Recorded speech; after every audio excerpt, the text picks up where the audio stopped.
আমি আপনাদের খেদমতে আমার খুতবার শুরুতে সূরাতুদ দোহা তেলাওয়াত করেছি। সূরা দোহা মুখস্থ আছে কার কার দেখি? ওয়াদ-দোহা ওয়াল-লাইলি ইযা সাজা। মাশাআল্লাহ, হাত নামান। যাদের মুখস্থ নাই তারা মুখস্থ করে ফেলবেন, কারণ এটা একটা মোটিভেশনাল সূরা। কোরআনে পরপর দুইটা সূরা মোটিভেশনাল, পরপর 93 94। 93 নাম্বার সূরার নাম সূরাতুদ দোহা, সূরাটার নাম 94 নাম্বার সূরার নাম সূরাতু আল-ইনশিরাহ। তাহলে আজকে আমরা সূরাতুদ দোহা থেকে শুনবো। সূরাটার নাম হচ্ছে সূরাতু আদ-দোহা। সবাই বলেন তো সূরার নাম কি? মাশাআল্লাহ, এটা কোরআনের 93 নাম্বার সূরা। কত নাম্বার? এই সূরায় আয়াত আছে 11টি। কয়টি? এই সূরাটি মাক্কি সূরা। কি সূরা? এবার প্রশ্ন করে উত্তর দেন। সূরাটার নাম মাক্কি সূরা। সূরার নাম আচ্ছা আদ-দোহা। কত নাম্বার সূরা? সবাই বলেন না কত নাম্বার? মাশাআল্লাহ। আয়াত কয়টা? সূরাটা মাদানী সূরা। কি সূরা? মাশাআল্লাহ, এই তো শিখতেছেন আপনারা। মানে মক্কায় অবতীর্ণ হয়েছে। এটা মোটিভেশনাল সূরা। রাসূল সাল্লাল্লাহু আলাইহি ওয়াসাল্লামের তখন মন খুব খারাপ। আমাদের মাঝে মাঝে মন খারাপ হয় না? আপনাদের মন খারাপ হয় কেন? হ্যাঁ, মাহফিল বন্ধ করে দেয়, এজন্য মন খারাপ হয়। কয়টা বন্ধ করবে? কয়টা বন্ধ করে রাখবে? এক জায়গায় বন্ধ হইতেছে, আরেক জায়গায় তো কথা বলার সুযোগ হচ্ছে। পাবলিকলি কথা বলার সুযোগ না দিলেও মোবাইল নিয়ে লাইভে কথা বললে শোনা যাবে না? আসলে বন্ধ করার সুযোগ নাই। বন্ধ করতে পারে একজন, চিৎকার করে বলতে হবে তিনি কে? যারা বন্ধ করতে চায় ওদেরকে আল্লাহ কবে বন্ধ করে দেয় ওইটারই কোনো হিসাব নাই। তুই বেটা মাহফিল বন্ধ করস, মদের আড্ডাখানা বন্ধ না করে, জুয়া খেলা বন্ধ না করে এরা মাহফিল বন্ধ করে। সমাজে যে অসঙ্গতি এগুলো বন্ধ করা দরকার। জুয়া খেলা, টেন্ডারবাজি, চাঁদাবাজি এগুলো বন্ধ করা দরকার। কোরআনের মাহফিল যারা বন্ধ করে এরা বুঝে না, কপাল পোড়া, এদের হেদায়েত নাই কপালে। চিল্লা এখন ঠিক কিনা? আমরা এদের হেদায়েতের জন্য দোয়া করি। তো এক ভাইয়ের মন খারাপ হয়, মাহফিল বন্ধ হয়। এজন্য আপনাদের কি জন্য মন খারাপ? হ্যাঁ, গার্লফ্রেন্ড রাগ করছে এজন্য? তাহলে একই সমস্যা। আচ্ছা, তো নানা কারণে আমাদের মন খারাপ হয়। আল্লাহ রাসূল সাল্লাল্লাহু আলাইহি ওয়াসাল্লামের মন খারাপ।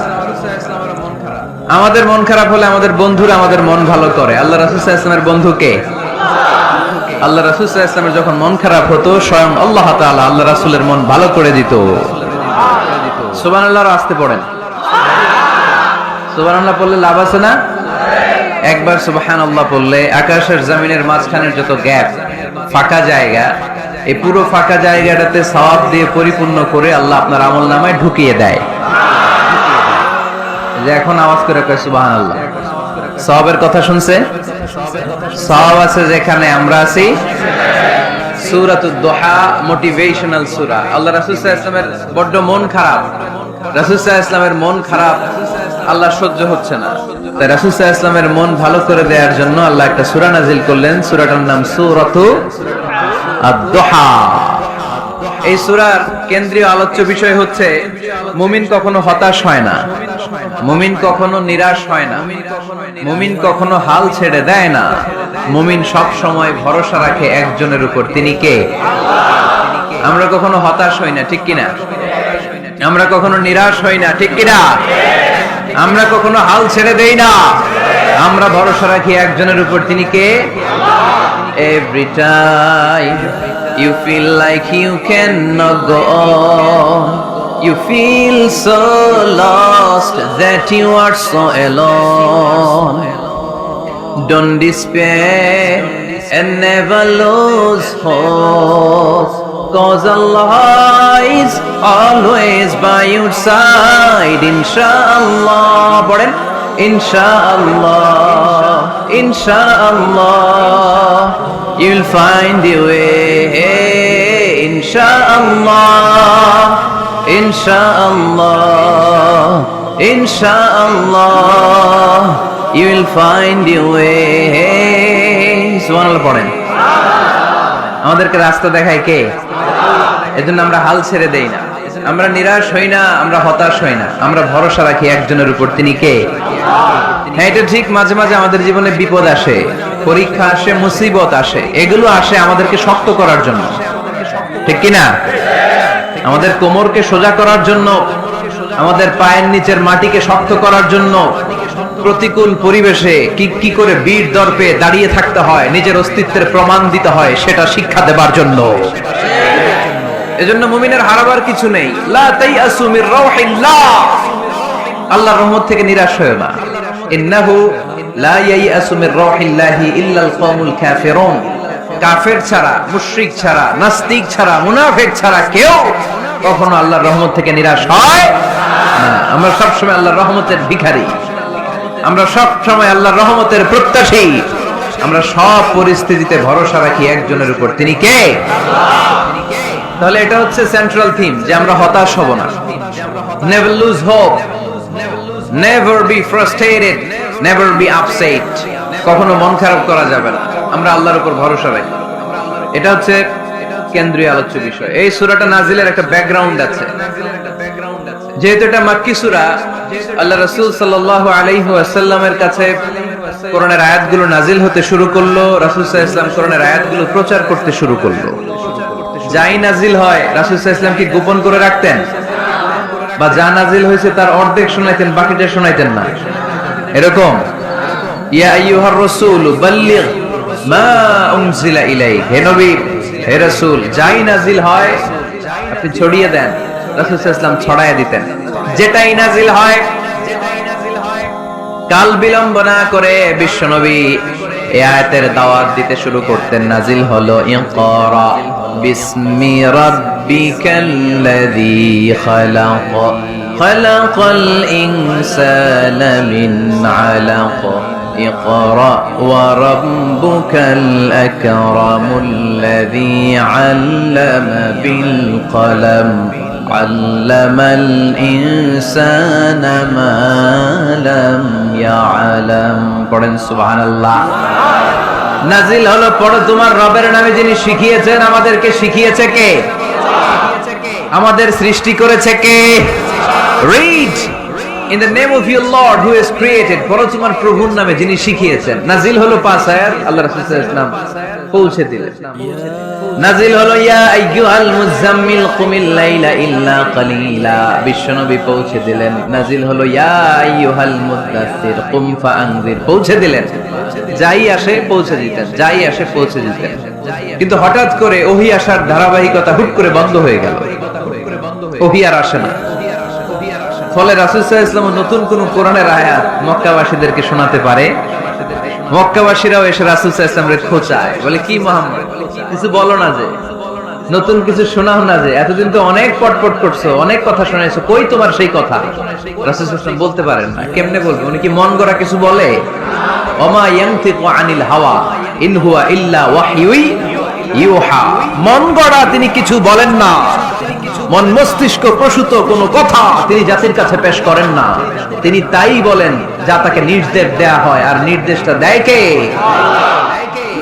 সবাই বলতে লাগলো মুহাম্মদ তোমার নতুন কথাবার্তা কই রাসূল সাল্লাল্লাহু আলাইহি ওয়াসাল্লাম চুপচাপ কিপ সাইলেন্ট কাফিররা বলতে শুরু করলো ইন্না মুহাম্মাদান ক্বালাহু রাব্বুহু মুহাম্মাদের রব মুহাম্মদ রে ভুলে গিয়েছে মুহাম্মাদের রব মুহাম্মদ রে বর্জন করেছে তাই তো নতুন কিছু আসে না মুহাম্মদ তোমার দিন শেষ তোমার কাছে আর আসবে না ওহী রাসূল সাল্লাল্লাহু আলাইহি ওয়াসাল্লাম খুব টেনশন শুরু করে দিলেন আবু লাহাবের স্ত্রী উম্মে জামিল বলতে শুরু করলো ইন্না শাইতানাকা কাদ তারাকাক হে মুহাম্মদ তোমার শয়তান তোমারে তরক করছে নাউজুবিল্লাহ পড়েন শয়তান দ্বারা উম্মে জামিল সাইয়েদনা জিবরাইল আলাইহিস সালামকে বুঝিয়েছেন তিনি বুঝিয়েছেন যে মুহাম্মদ জিবরাইল তোমার কাছে আসে না শেষ তোমার দিন শেষ তোমার খেলা শেষ আর আসবে না রাসূল সাল্লাল্লাহু আলাইহি ওয়াসাল্লাম নিজেও ভয় পেয়ে গেলেন ঘটনা কি আমার কোনো ভুল হচ্ছে না তো আমি কোনো অন্যায় করে ফেললাম না তো আল্লাহ আমার উপর নাখোশ হলেন না তো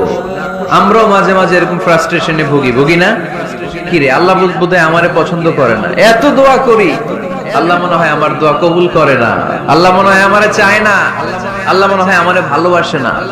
তা না হলে আমার দোয়া কবুল হয় না কেন, আমি এত দুঃখী কেন? রাসূল সাল্লাল্লাহু আলাইহি ওয়াসাল্লাম ঠিক একই টেনশনে পড়লেন, ঠিক একই ডিলেমায় পড়লেন, ঠিক একই পেরেশানিতে ভুগলেন।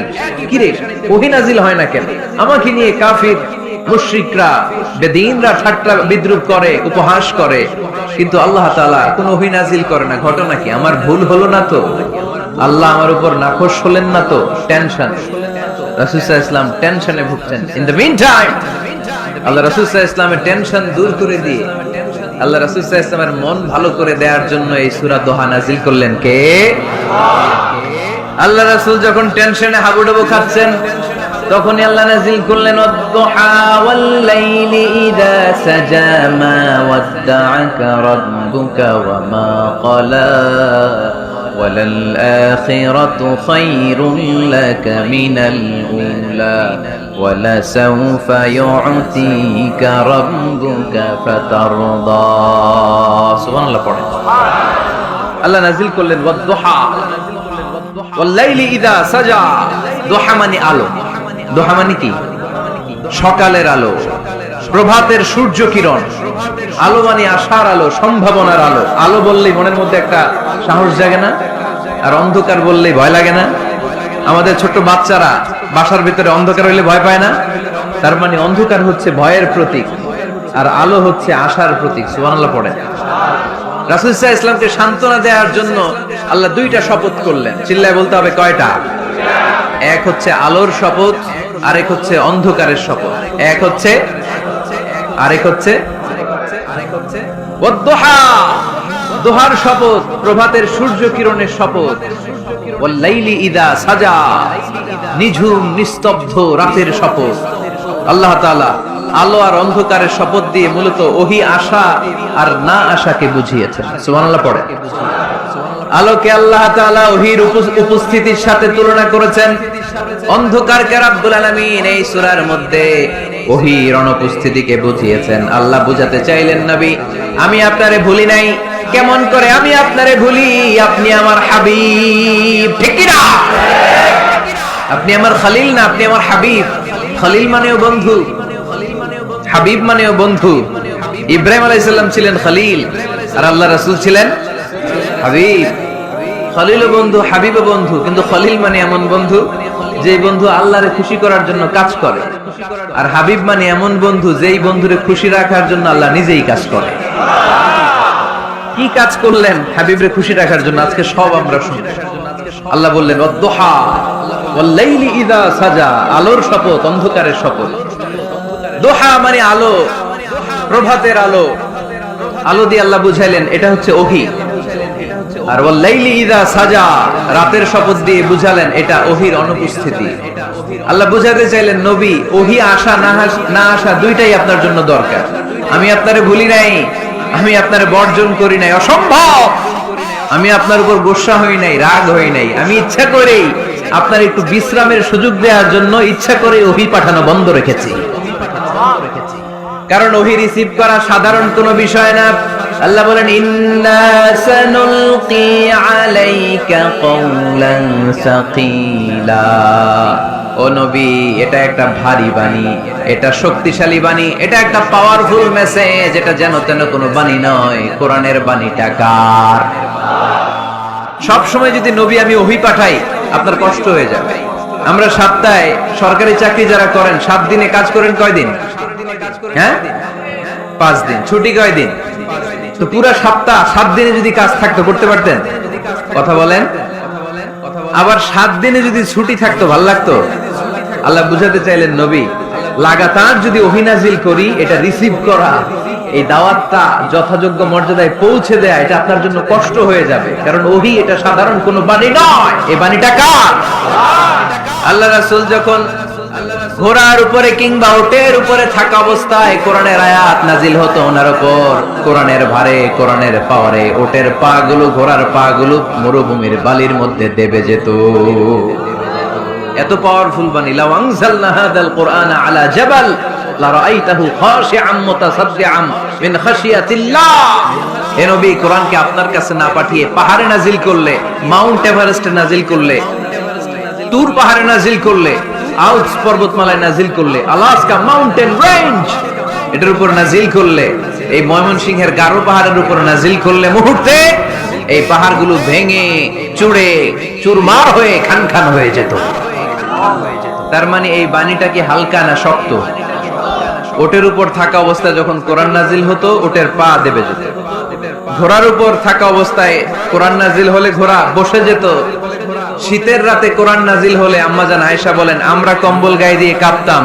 ওয়া ইন্না জাবিনাহু লা ইয়াতাফাসসাদু আরাকান, রাসূল সাল্লাল্লাহু আলাইহি ওয়াসাল্লামের দাড়ি আর থুতনি বেয়ে ঝরঝর করে ঘাম ঝরতো।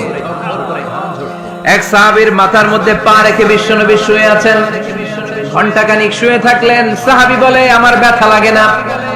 বিশ্বনবী শুয়ে আছেন, হঠাৎ করে বিশ্বনবী ঘুম থেকে জাগলেন, কিন্তু এই সাহাবীর রানের উপর থেকে মাথা তোলেন নাই। ইন দা মিন টাইম কোরআনের আয়াত নাজিল হওয়া শুরু হলো। সাহাবী বলেন, 1 ঘন্টা শুয়ে আছে আমি টের পাই না, কিন্তু যখন কোরআনের আয়াত নাজিল হলো মনে হলো উহুদ পাহাড়টা আমার পায়ের উপরে চেপে বসেছে। ঘন্টাখানিক শুয়ে আছে বিশ্বনবী। সাইয়েদনা যায়েদ রাদিয়াল্লাহু তাআলা আনহুর রানের মধ্যে মাথা রেখে, উনি টেরই পাচ্ছেন না। কিন্তু ইন দা মিন টাইম হঠাৎ করে সাইয়েদনা জিবরাইল কোরআনের আয়াত নিয়ে আসলেন। বিষ্ণু ইসা ইসলাম কোরআনের আয়াত রিসিভ করতে শুরু করলেন। যখনই কোরআনের আয়াত নাজিল হলো, সাহাবী বলেন, বিশ্বনবীর মাথার ওজনটা এত বেড়ে গেল, আমার মনে হচ্ছে মুহূর্তের মধ্যে আমার পায়ের রান ফেটে খান খান হয়ে যাবে। তার মানে এই কোরআনের মধ্যে পাওয়া আছে না নাই? এটা কি হালকা বাণী না ভারী বাণী? প্রতিদিন যদি এই ভারী ভারী কথা বিশ্বনবীর কাছে রিসিভ হয়, বিশ্বনবী এই ওহির ভার স্নায়ুতে সহ্য করতে পারবে? আল্লাহ বলেন, নবী আপনার কষ্ট হচ্ছে, এটা দেখে আমি ইচ্ছা করে ইন্টেনশনালি ইচ্ছা করে আপনার বিশ্রাম আর রেস্টের ব্যবস্থা রাখার জন্য কয়েকদিন ইচ্ছা করে ওহী নাজিল বন্ধ রেখেছি।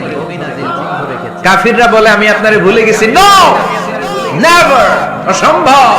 আপনি আমার হাবিব, আমি আপনার উপর রাগ করি নাই। আমি ইচ্ছা করে ওহী নাজিল না করে আপনার কিছুদিনের জন্য ছুটি আর বিশ্রামের ব্যবস্থা করে দিয়েছি। চিল্লায় পড়েন সুবহানাল্লাহ।